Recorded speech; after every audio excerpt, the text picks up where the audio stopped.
What is happening? I'm gonna show you guys today an easy way to clean your engine with this. Stay tuned. Alrighty, so here's the before.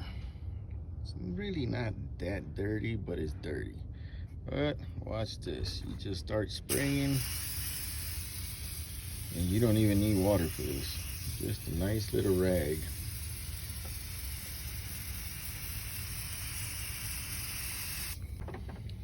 Alright, so you just spray it all over, give it about 5 minutes, and then just wipe away. No water needed. It works good for tires, so let's see how good it works for this.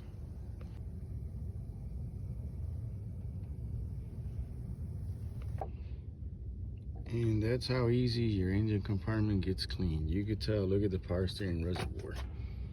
Nice and clean. No degreaser, no water. And a little rag, beautiful. Oh, I missed one, I gotta clean that one.